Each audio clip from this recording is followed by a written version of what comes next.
Okay, students, welcome back again in the physics class. Uh, आज lecture 4 हमारे पास वही continue हम करेंगे। कल लेक्चर 3 आपने पढ़ा था, रेजिस्टेंस पढ़ रहे थे। करंट जो चैप्टर है यूनिट 2 रेजिस्टेंस, उसके बारे में हम पढ़ रहे थे, रेजिस्टेंस रजिस्टिविटी। नाउ यहाँ से आगे हम प्रोसीड करते हैं लेक्चर 4 के अंदर, जो लास्ट हमने जहाँ से एंड किया था वहाँ से कंटिन्यू करते हैं। तो नेक्स्ट टॉपिक है हमारे पास रेजिस्टेंस के बारे में तो पढ़ चुके थे, डेफिनेशन वगैरह, रेजिस्टिविटी भी पढ़ चुके थे। कुछ और टर्म्स हैं इलेक्ट्रिक करंट के अंदर जो हम यूज़ करते हैं, उनकी पहले डेफिनेशन लिख लेते हैं। जस्ट डेफिनेशन यूनिट्स क्या क्या है हमारे पास। तो सबसे पहली टर्म है मेरे पास, that is current density. Electric current density, current density, current density, इसको हम जैसे लिख सकते हैं। करंट डेंसिटी क्या होती है? करंट डेंसिटी एक्चुअल में कोई कंडक्टर है मेरे पास, उसमें से करंट जा रहा है। ओके, करंट इसमें से फ्लो कर रहा है। तो किसी पर्टिकुलर एरिया के ऊपर मैं क्या कर लूंगा कि जितना करंट जा रहा है उस एरिया से उसको डिवाइड कर देंगे, that is called the current density. Correct? Current flow कर रहा है कंडक्टर में, कंडक्टर जो है उसका एरिया भी होगा, करंट जो है उसको एरिया से डिवाइड कर देंगे, that is called current density. तो यहाँ पे हम डेफिनेशन लिख सकते हैं, यहाँ पे हम डेफिनेशन लिख सकते हैं। और यहाँ पे डेफिनेशन हमारे पास क्या हो जाएगी भाई करंट डेंसिटी की, दैट इज करंट जो फ्लो कर रहा है हमारे पास divided by area.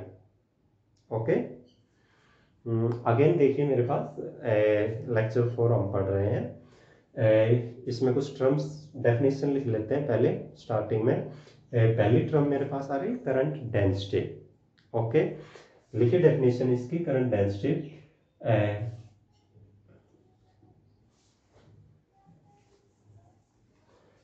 the current flowing, the current flowing per unit area, per unit area in a conductor, in a conductor is called current density.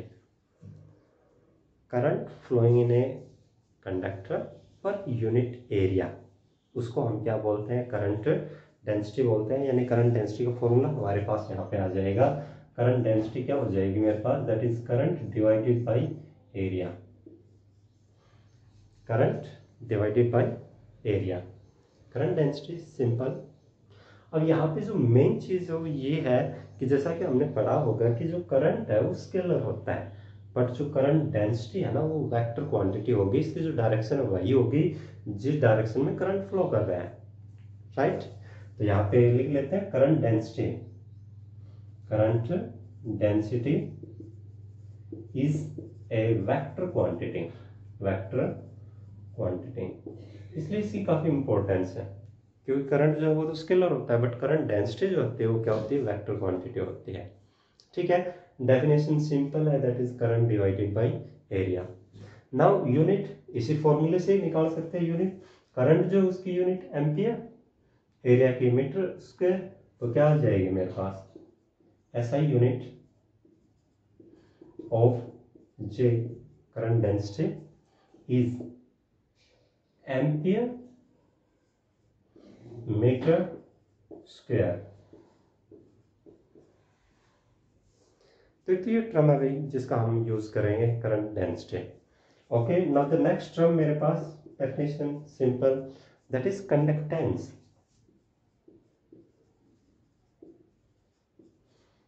जी से लिख सकते हैं कंडक्टेंस। एक्चुअल में हमने रेजिस्टेंस के बारे में पढ़ा है, resistance obstruction in the flow of current, उसको हम क्या बोलते हैं? रेजिस्टेंस। और रेजिस्टेंस का जो उल्टा है वो हमारे पास क्या हो जाएगा? Conductance.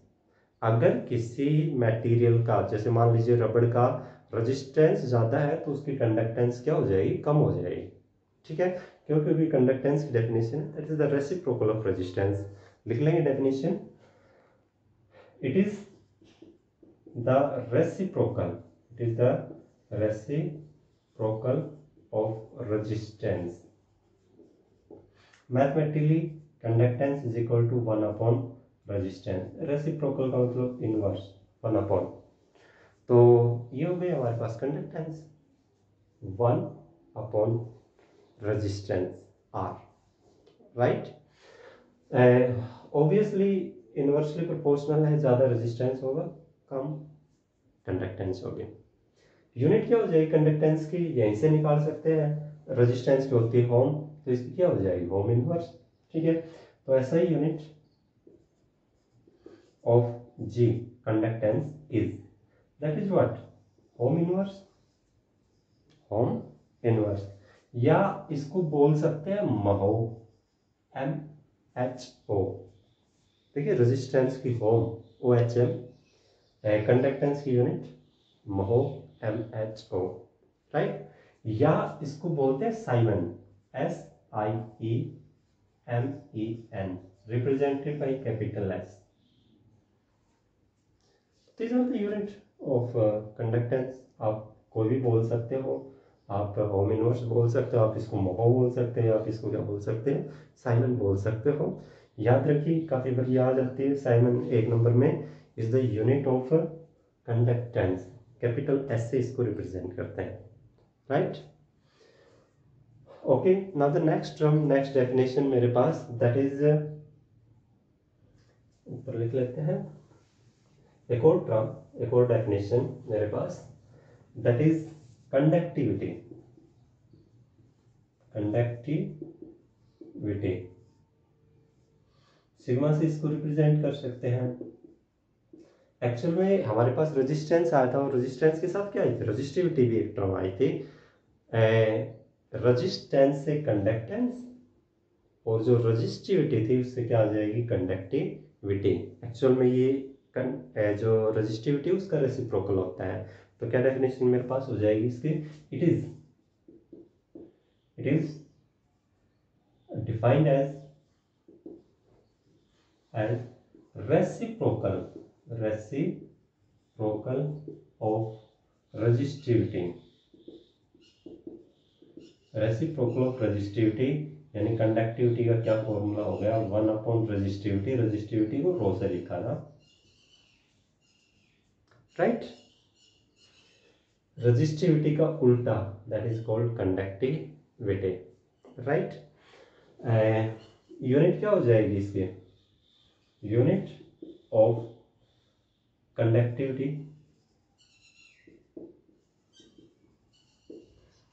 That is what, 1 upon resistivity. Resistivity की यूनिट होती है होम मीटर, तो क्या हो जाएगा, उल्टा हो जाएगा एक्चुअल में, that is ohm inverse metre inverse.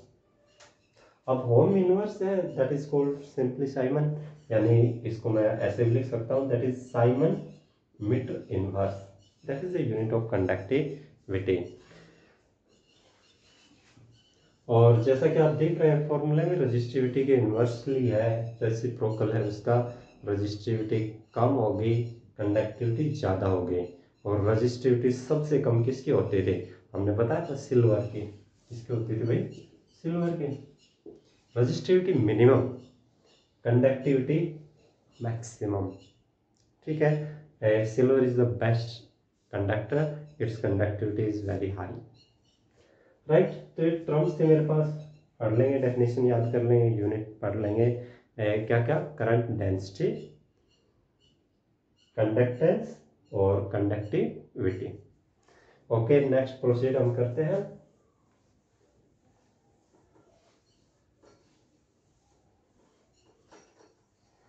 Next topic है हमारे पास होम्स लॉ, हमने पढ़ी थी, उसके आधार पे जो कंडक्टर्स उनको दो कैटेगरीज में हम डिवाइड कर सकते हैं। कंडक्टर्स जो है, जो डिवाइसेस हैं, they can be divided into 2 category, called होमिक conductor and non होमिक conductors. तो लिख लेते हैं डेफिनेशन, होमिक कंडक्टर्स, कंडक्टर्स बोल सकते हैं, या इनको आप डिवाइस बोल सकते हो, होमिक device, non होमिक device.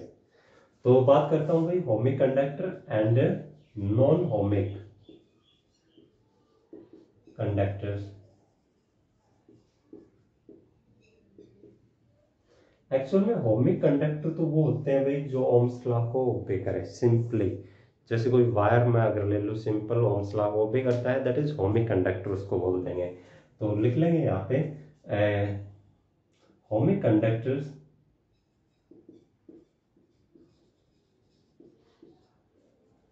Ohmic conductors are those conductors which obey Ohm's law, which obey Ohm's law. For example, all metals, जितने भी मेटल्स हैं वो ओम्स लॉ को ओबे करती हैं सिंपली, तो उनको हम क्या बोल सकते हैं, ओमिक कंडक्टर बोल सकते हैं, ओमिक डिवाइसेस बोल सकते हैं, राइट। ओके, नॉन ओमिक क्या होता है, नॉन ओमिक वो होते हैं जो ओम्स लॉ को ओबे ना करें, करेक्ट। तो डेफिनेशन यहाँ पे हो जाएगी, नेक्स्ट लाइन में लिख लेंगे non ohmic conductors are those conductors which does not obey Ohm's law, जो ओम्स लॉ को ओबे नहीं करते। कुछ कंडक्टर्स होते हैं, कुछ डिवाइसेस होते हैं जिन पे ओम्स लॉ जो है वो लागू नहीं होती, ओम्स लॉ को नहीं मानते, नॉन ओमिक कंडक्टर उनको कहते हैं। फॉर एग्जाम्पल 9th यूनिट में हम पढ़ेंगे, हमारे पास डायोड्स आते हैं, pin junction diodes, transistor, etc। ये कुछ ऐसे कंडक्टर्स हैं, डिवाइसेस हैं जो ओम्स लॉ को ओबे नहीं करते। अब अगर आपको याद हो, जो ओम्स लॉ को ओबे करते थे उनके लिए हमने बताया था जो ग्राफ है वो क्या आता है, स्ट्रेट लाइन आती थी, straight between the V and I. इनके लिए जो है नॉन ओमिक के लिए ये स्ट्रेट लाइन नहीं होगी, और कैसी भी हो सकती है, क्राउड जो है वो कैसी भी हो सकती है, बट स्ट्रेट नहीं होगी। तो एक यहाँ पे लिख लेंगे for this graph between V and I, current end voltage के बीच में, ठीक है। For this graph between V and I does not have straight line, ठीक है।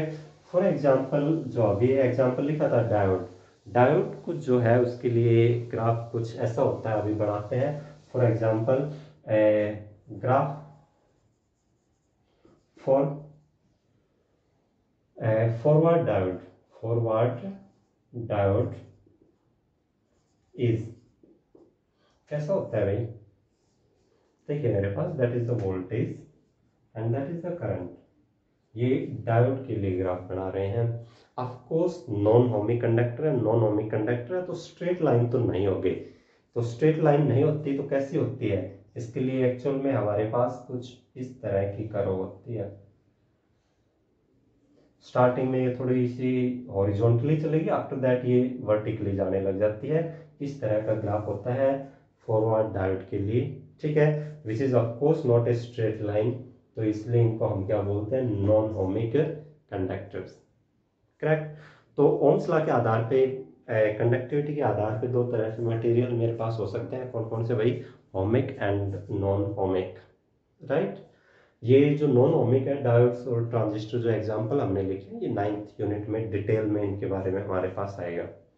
किस कैटेगरी में रखे जाते हैं ये, non ohmic devices, non ohmic conductors, right. Okay, next देखिए,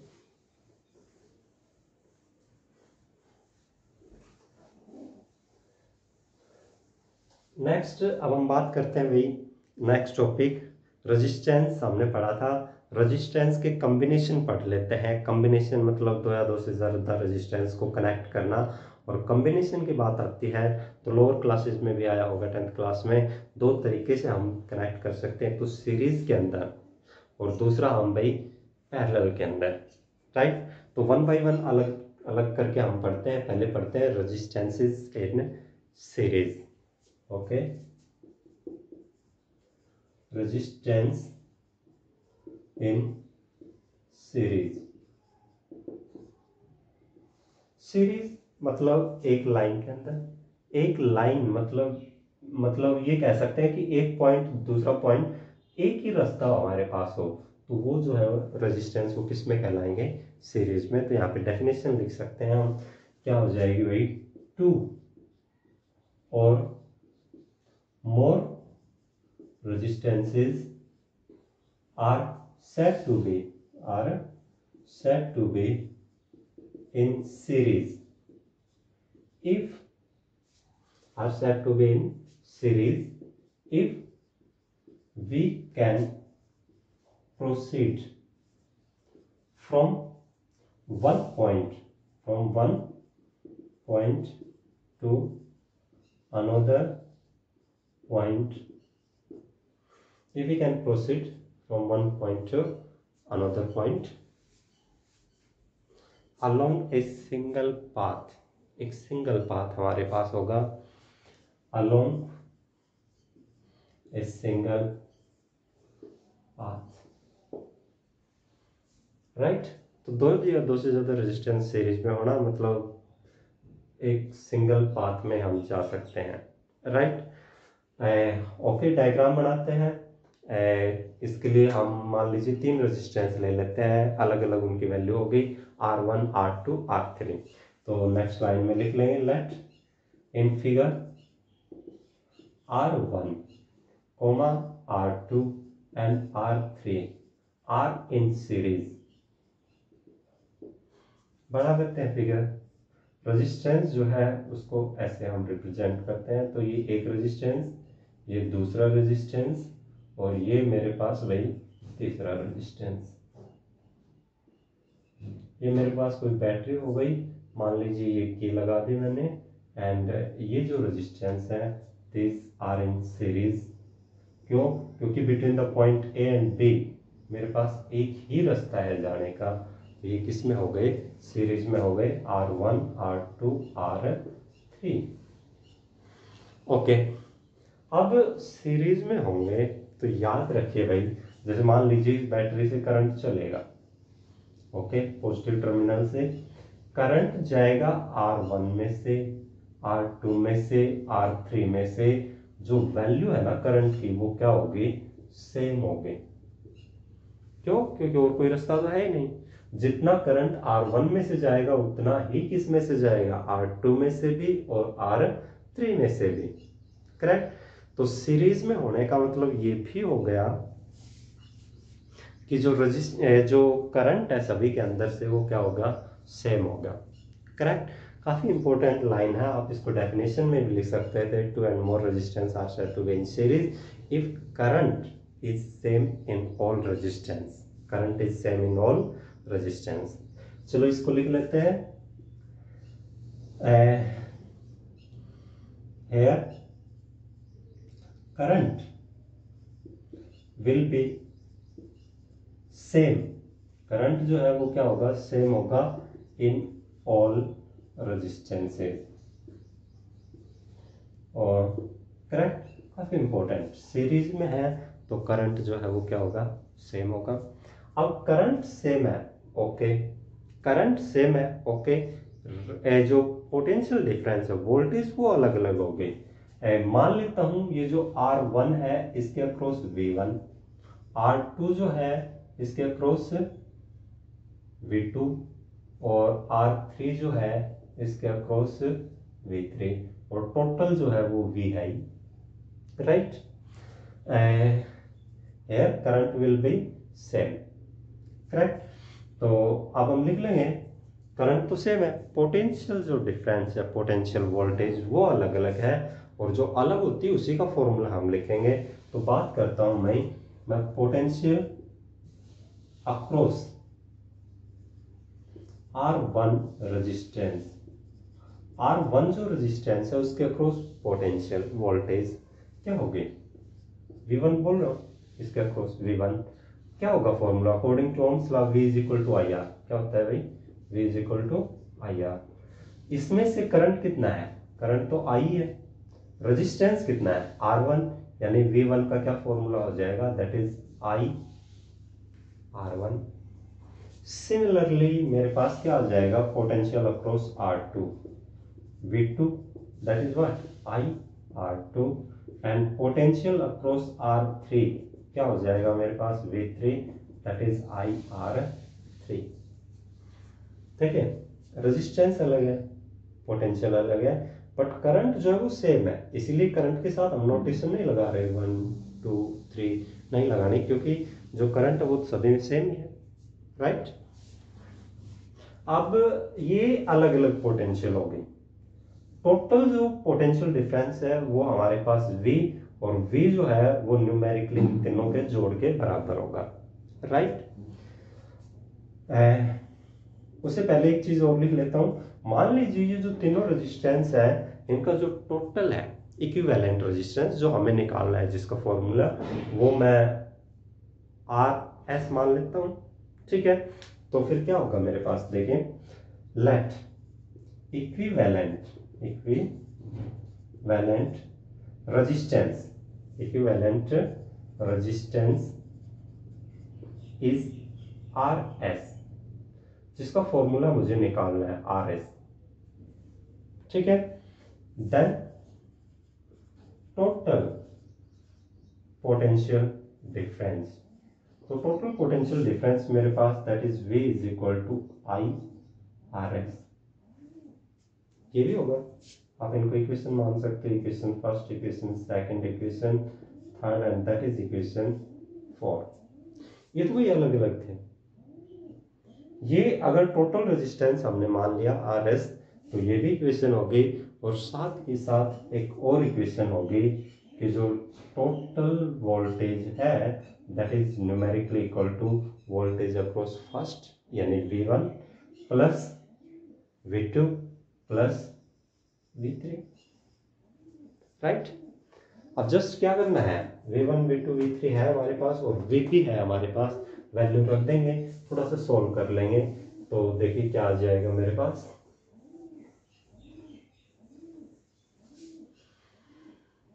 V की जगह I RS is equal to I R1, V1 की वैल्यू प्लस V2 की value I R2 plus I R3।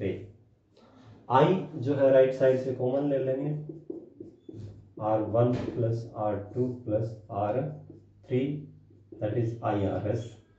I से I क्या हो जाएगा, कैंसिल हो जाएगा, RS यानी टोटल रेजिस्टेंस जो है उसका फॉर्मूला मेरे पास क्या आ जाएगा, that is R1 plus R2 plus R3, that is the total resistance, that is the total resistance. Okay, तो ये था हमारे पास भाई रेजिस्टेंस इन सीरीज, सभी के अंदर करंट सेम होगा, वोल्टेज अलग अलग होगी, और उसी से हमारे पास फॉर्मूला आ जाएगा टोटल रेजिस्टेंस का, जो कि क्या आया, that is sum of individual resistance R1 plus R2 plus R3, ठीक है। हेंस शब्दों में इसको लिख सकते हैं इस फॉर्मूले को, hence total resistance is the sum of individual resistance। Total resistance is the sum of individual resistance, ठीक है। ये R1 ये R2 ये R3 सीरीज में जुड़े हैं, तो टोटल रेजिस्टेंस क्या हो जाएगा इनका, सीधा सीधा जोड़ देंगे, R1 plus R2 plus R3 that will be the total resistance, ठीक है। और ऑफ कोर्स जो जुड़ने के बाद जो आएगा यानी RS की जो वैल्यू आएगी वो इंडिविजुअली R से भी ज्यादा होगी, R1 से भी, R2 से भी और R3 से भी ज्यादा ही होगी, यानी सीरीज के अंदर जब रेजिस्टेंस होते हैं तो जो टोटल रेजिस्टेंस वो एक्चुअल में इंक्रीज हो जाता है, क्या हो जाता है, इंक्रीज हो जाता है, राइट। इसको देखिए थोड़ा सा एग्जांपल लेके हम समझ सकते हैं। मान लीजिए ये 10 ओम है, ये रेजिस्टेंस कितना है 10 ohm, that is also the 10 ohm and that is also the 10 ohm. Total कितना हो जाएगा, कितना हो जाएगा 10 प्लस 10 प्लस 10 यानी 30 ओम, राइट। तो ये था हमारे पास वही resistance in series, resistance in series, ठीक है। डेफिनेशन आपको लिखनी है, डेफिनेशन में हमने लिखा तो we can proceed along a single path, ठीक है। सीरीज में जब होते हैं तो करंट जो है वो सभी में क्या होता है, सेम होता है, करंट सेम होता है, वोल्टेज अलग अलग होती है। उसी से मेरे पास फॉर्मूला आ जाएगा total resistance R S is equal to that is R1 plus R2 plus R3, right. Okay, तो ये था हमारे पास वही रेजिस्टेंस का कॉम्बिनेशन सीरीज के अंदर। नेक्स्ट एक और तरीके से हम कंबाइन कर सकते हैं रेजिस्टेंस इन पैरेलल, वो हम नेक्स्ट लेक्चर में पढ़ेंगे। लेक्चर 4 जो है वो यहीं पे कंक्लूड हम करते हैं, ठीक है। यहाँ पे आज हमने क्या पढ़ा, स्टार्टिंग में कुछ टर्म्स पढ़ी, definition, current density, conductance, conductivity, right, उनकी डेफिनेशन, उनकी यूनिट। और उसके बाद हमने पढ़ा एक टाइप्स कंडक्टर की, ओमिक, नॉन ओमिक, और उसके बाद हमने पढ़ा रेजिस्टेंस का कॉम्बिनेशन, एक ही टाइप अभी हमने पढ़ी है इसकी, resistance in series. Next lecture में पढ़ेंगे रेजिस्टेंस इन पैरेलल, तो अभी यही पढ़ लेना, that was in lecture 4। Next lecture में पढ़ेंगे हम, ओके।